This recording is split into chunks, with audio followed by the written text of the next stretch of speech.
as somebody who's worked within hair loss, who has long experience in the hair restoration, hair transplant industry, here's my stark conclusion. I think most people who have hair restoration procedures end up with average results. A few end up with exceptional results, a few end up with really bad results, but most people end up with average results. And I pin it down to 5 reasons. And I'm going to tell you about those 5 reasons in this video. Even better, I'm going to tell you how to overcome these 5 reasons so you are in the top 10% who get those exceptional results. When I say average, I mean they end up looking slightly better than when they started. But then again, who wants to look slightly better after having spent so much money, traveled, gone through all that? I don't want to end up looking slightly better. I want to look exceptional. And just to prove that you should listen to me, my name is Jabril. I'm a pharmacist with many years of experience in the hair loss industry. I've worked in the industry. I have a YouTube channel all about hair loss. I even published in the industry. I have a quick 1-page cheat sheet that has 7 critical questions anyone who's planning a hair transplant in the next few months should ask their clinic.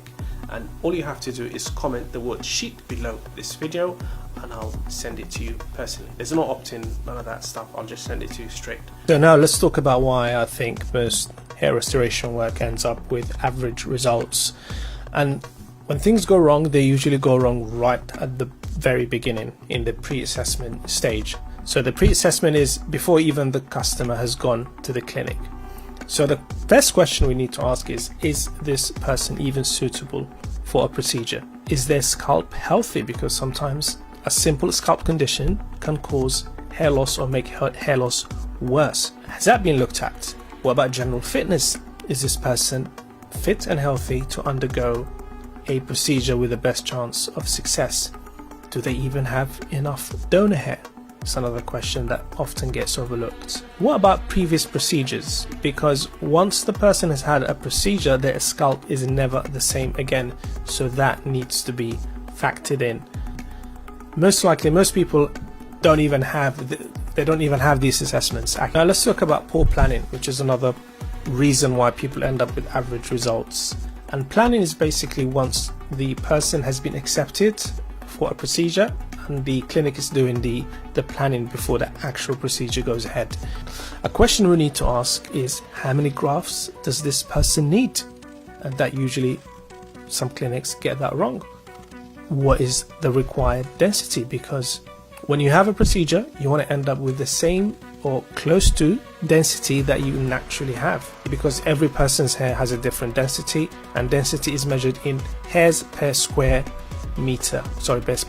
centimeter, and that needs to be replicated if you want to end up with natural looking results.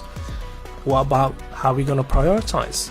If the person, for example, has thinning in the crown and in the hairline, where are we going to put the few grafts that we have if we don't have enough grafts to cover both places? That needs to be discussed. What about placement? Where's the hairline going to be placed? That will depend on the person's age and their personal desire. Choice of technique. There are different techniques in hair transplantation. There's FUE. Which one is most suitable? And this is something sneaky a lot of clinics do, is they will tell you that, for example, that FUT, which is one of the common older techniques, is outdated. The reason they tell you it's outdated is because they have no expertise in it. So rather than send you to a place that has the expertise in this procedure that is the right one for you, they will just tell you that's outdated so that they can push you to the procedure that they can do, which is quite a sneaky tactic. Let's talk about poor skills, which is another cause of average results. When we say poor skills, we just mean that. Poor skills, they're just no good at what they do. Pluggy look. You can see in this picture here, who wants to have a hair transplant and end up looking like this? It's just a waste of money. What about a patchy look? So you could have areas of thick hair and areas of thin hair and it just looks strange. Low yield. A low yield means that the person, for example, has 2,000 grafts, but they look like they've had about 800 or 500 because the density is so low. Again, who wants that? and natural hairlines.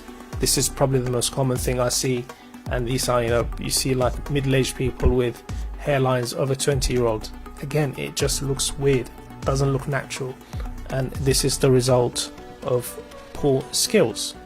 Now let's talk about aftercare, which is, I think, it's one of the most common reasons why hair procedures fail long term.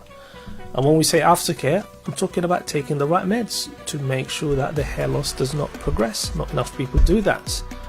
The hair loss will continue. You might need, or the person might need, further procedures.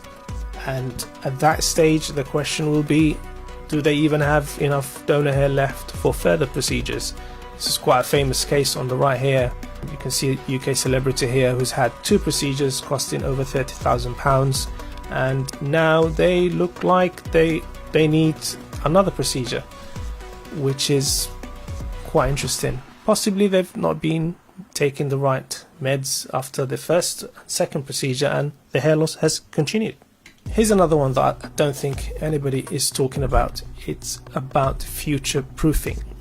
And when I say future proofing, I mean planning for what happens not straight after the procedure. I'm talking about 3 years, 5 years, 10 years after the procedure, and looking at that.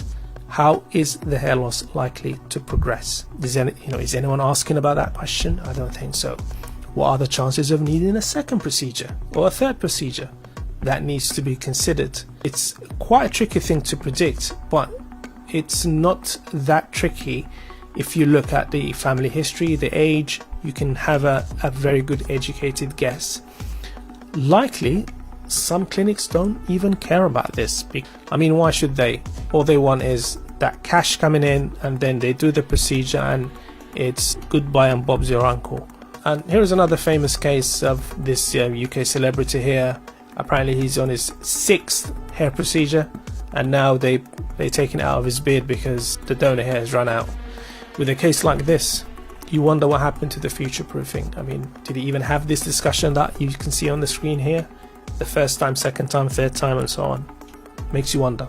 Again, if you want the sheet that contains the 7 critical questions you should ask every single hair transplant clinic that you talk to, all you have to do is comment the word sheet below this video and I'll send you a copy.